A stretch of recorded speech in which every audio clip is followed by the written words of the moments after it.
విక్రమ్ టీవీకి సబ్స్క్రైబ్ చేయండి. Subscribe to Vikram TV. Subscribe to Vikram TV. Subscribe to Vikram TV. Subscribe to Vikram TV. Please like, share and subscribe to Vikram TV.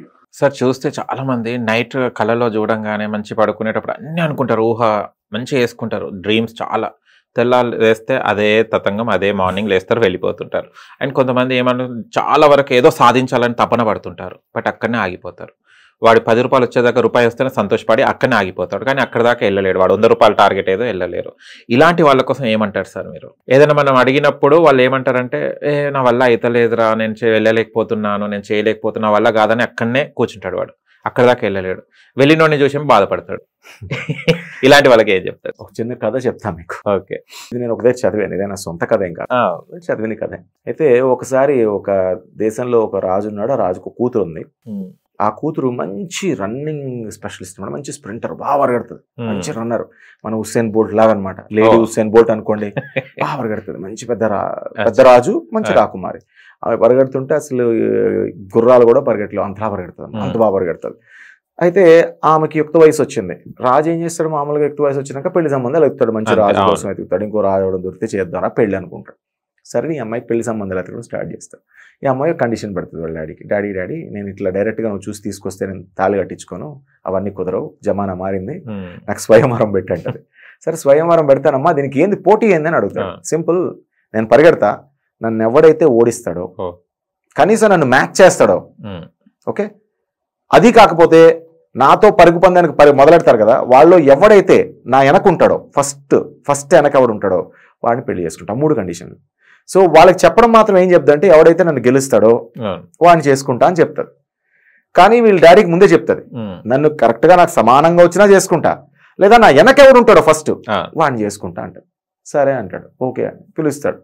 అంటే అప్పుడు చెప్తుంది అనమాట, రాజకుమారులనే పెట్టక నువ్వు, ఈ రాజకుమారులు అందరూ పరిగెడతారని నమ్మకం నాకు లేదు.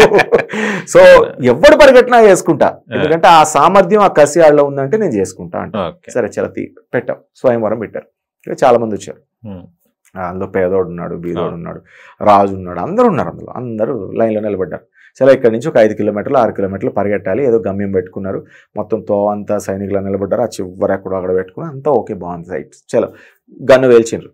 ఇంకా పరుగు బందే శురు అయింది. ఇంకా పరిగెడుతుంది పిల్ల. పరిగెడుతుంటే ఈ వెనకాల ఆలు పరిగెడుతున్నారు, గట్టిగానే పరిగెడుతున్నారు, ఆలు పరిగెడుతున్నారు. 100 మంది అయిపోయారు. అంటే 200 మంది 300 మంది స్టార్ట్ అయ్యారు. 100 మంది నెమ్మదిగా 1 కిలోమీటర్ అవగానే అయిపోయారు. అయిపోయిన తర్వాత ఇంకో కిలోమీటర్ కాగానే ఈ 100 మందిలో 10 మంది మిగిలారు. ఇంకో 100 మంది కూడా అయిపోయారు. మన వల్ల కాదు ఇంకా అని మిగతా వాళ్ళు పరిగెడుతున్నారు. ఇంకో 3 కిలోమీటర్లు ఉన్నాయి.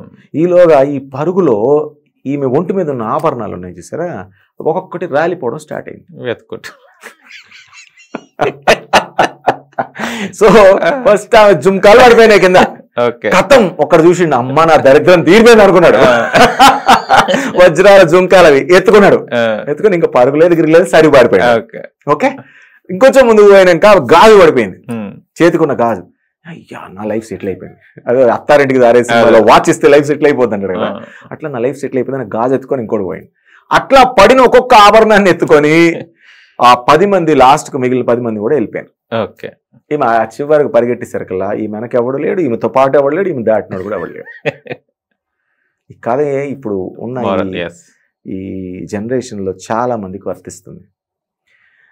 తెలుగులో ఒక పద్యం ఉంది, ఆరంభించరు నీచ మానవులు విఘ్నాయాస సంతష్టులై అని ఒక పద్యం ఉంటుంది. అంటే రాబోయే విఘ్నాలని, అంటే రాబోయే సవాళ్ళని, రాబోయే ఇబ్బందులని, రాబోయే ఆయాసాన్ని, పరిగెడితే ఆయాసం వస్తుంది కదా, రాబోయే నిద్రలేని రాత్రులని, రాబోయే డబ్బు లేని సమయాన్ని ఊహించుకొని అసలు స్టార్ట్ చేయరట.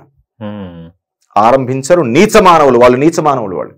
వాడు కలగంటాడు, పగలు కంటాడు, రాత్రి కంటాడు, ఎందుకంటే పగలు రాత్రి పడుకునే ఉంటాడు. వాడు స్టార్ట్ చేయడు, కంటూనే ఉంటాడు. అట్లాగా వాడు నీచ మానవుడు అయ్యాడు. వాడు ఇంకొంతమంది ఏం చేస్తారు తెలుసా, మొదలు పెడతారు, కొంచెం ఆయాసం వస్తుంది, అమ్మ నేనమ్మ ఆయాసం వస్తుంది, గుండె అయిపోదు కదా, మా కాళ్ళు వస్తున్నాయి, ఈ పరిగెడతాలు ఎత్తి, ఇట్లా రకరకాల కారణాలు ఎత్తుక్కొని ఆగిపోతారు. వీళ్ళు ఇంకా అంటే ఈ నీచుల కన్నా కొంచెం మెరుగు తప్ప వీళ్ళు నీచులే. అచ్చా, ఒరే కష్టాన్ని నువ్వు తట్టుకోకపోతే ఫలితం ఎక్కడ వస్తుంది? No pain no gain, simple logic. ఇంకా 3వ లెవెల్ ఉంటారు. వీళ్ళేంటంటే వీళ్ళు డైరెక్ట్గా నిధిని కొడదామని బయలుదేరతారు. ఆ నిధి పెద్ద భాండాగారం, దాని మీద టన్నుల కొద్ది బంగారం ఉంది, దాన్ని కొడదామని బయలుదేరతారు. కానీ మధ్య తోవలో వీడు ఒక చిన్న లోన్ తీసుకుంటాడు. ఫర్ ఎగ్జాంపుల్ పెద్ద వ్యాపారం చేద్దామని బయలుదేరుతాడు. చిన్న లోన్ తీసుకొని స్టార్ట్ అయ్యి వెళ్తున్న సరికల్లా ఆ లోన్ పీకల వరకు వచ్చింది. అది తీర్చేయాలి అర్జెంటుగా.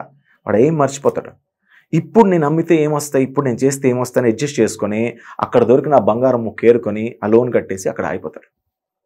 అంటే లోన్ కట్టడం మానేయంటే నేను చెప్పడం లేదు, వేరే తోవ కూడా ఎత్తుక్కోవచ్చు. నువ్వు అక్కడ సోఫిస్టికేటెడ్గా కష్టం లేకుండా ఏం చేసి తప్పించుకుందామని అక్కడికి వచ్చేస్తావు. అంటే అలసిపోతున్నావు, తొందరగా గివప్ చేస్తున్నావు. లేదు, ఎవడైతే ఆ చివరి వరకు అంటే పడిపోతున్న ఈ బంగారం ముక్కల్ని, ఆ ఒంటి మించి పడిపోయి చూసారా, ఆ బంగారం ముక్కల్ని ఏరుకోకుండా లాస్ట్కి వెళ్తాడో వాడు మాత్రమే విజయం సాధిస్తున్నాడు. అందుకే మనకి కొద్ది మందే చరిత్ర పుటల్లో మిగిలేరు. మిగతా వాళ్ళందరూ ఆ చిన్న చిన్న ముక్కలు ఏరుకొని పక్కకు పోయారు. సో నువ్వు ముక్కలు ఏరుకుంటావా, నిధి వరకు వెళ్తావా? అరే ఇన్ని ముక్కలు ఎక్కడున్నాయంటే నిధి ఎంత ఉంటుందో ఆలోచించు. నీకు తోవలో ఇన్ని ముక్కలు పడుతున్నాయంటే ఆ నిధి ఎంత ఉంటుందో ఆలోచించు. ఆ నిధి మీద నీ ఫోకస్ ఉండాలి, కానీ పడిపోతున్న ఈ ముక్కల మీద చెక్కల మీద ఉంటే మధ్యలోనే ఆగిపోతావు. సింపుల్ అంతే. మనకి ఒక ఈ సిద్ధులు వీటి గురించి మనకి చెప్తారు, తపస్సు చేయండి సిద్ధి వస్తుంది అది అని. సరే మనకి సిద్ధులు వస్తాయా రావా ఏమొస్తాయని పక్కన పెడదాం. మహర్షులు తపస్సు చేసేటప్పుడు వాళ్ళకు ఫస్ట్ ఒక సిద్ధి వస్తుందట. భగవంతుడు ఇచ్చి టెస్ట్ చేస్తాడు అనమాట వాడిని. వాడు ఏదైనా వినేయగలుగుతాడు, వాడికి ఫస్ట్ ఆ శక్తి ఇస్తాడు. వాడు ఆ శక్తి వచ్చింది కదా అని ఏది పడితే అది వినేసి నీ రహస్యాలు చెప్తా నా రహస్యాలు చెప్తా నాకెంత ఇస్తావు అని తిరిగాడా, అయిపోయాడు, అక్కడ ఆగిపోయాడు. ఇది వచ్చిందా, ఆహా ఇంకా పెద్దదేదో ఉంది, ఇది బిగినింగ్ మాత్రమే, ముందుకెళ్తాడు. ఇంకో సిద్ధిస్తాడు, ఇంకో సిద్ధిస్తాడు, ఇంకో సిద్ధిస్తాడు, ఆఖరికి నువ్వు సిద్ధ పురుషుడిగా మారిపోతావు. ఒక 7-8 ఇది దాటిన తర్వాత అయిపోయింది. అదే ఎక్కడైతే స్టేజ్ దగ్గర ఆగిపోయావో వాటితోనే మిగిలిపోతావు. నీ కష్టము నిజానికి ఆ చివరున్న దాన్ని చేరుకోవడానికి సరిపడేంత ఉంది, బట్ నువ్వు చిన్న దాంతోనే సంతృప్తి చెందేస్తున్నావు. మళ్ళీ దీన్ని వాళ్ళు లింక్ చేస్తారు, అలా తెలుసా, సంతృప్తి లేకపోతే అలాగా సంతృప్తి పడమని మీరే చెప్తారు కదా అని. నీ కష్టంతో బేరీజు వేసుకొని సంతృప్తి పడవు. నేను ఇంత కష్టపడ్డా నాకెంత దొరికింది, నేనేమో ఉదయం నుంచి సాయంత్రం వరకు బరువులు ఎత్తాను. ఒక కూలి ఆయన ఉదయం నుంచి సాయంత్రం వరకు బరువులు ఎత్తాడు, వాడికి 100 రూపాయలు ఇచ్చి సంతృప్తి పడంటే పడ్డు. ఏం సార్ అడ్డ మీద కూలికి పోతే 800 ఇస్తారు, ఉదయం నుంచి ఇప్పటి వరకు పని చేసిన 1000 రూపాయలు నీకుంటే వెళ్ళను సార్ నేను అంటాడు. వాడికి కష్టం విలువ వాడికి తెలుసు, వాడు అడిగి తీసుకుంటాడు, పైన అడిగి తీసుకుంటాడు. అట్లా కాకుండా మనం ఏం చేస్తామంటే ఇంత కష్టపడ్డా చాలే 100 రూపాయలు వచ్చింది కదా అని సంతృప్తి పడిపోతావు. నీకు 1000 రూపాయలు రావాల్సి ఉంది, దాన్ని వదిలేస్తున్నావు, ముందే సంతృప్తి పడిపోతున్నావు, కథం అయిపోయింది పరుగు. ఎవరేం చేయలేరు, ఇంకేం చేయలేరు. ఆ మైండ్ సెట్టే మారాలి, పరిగెట్టాల్సిందే, వదిలిపెట్టద్దు, పరిగెడుతుండమే.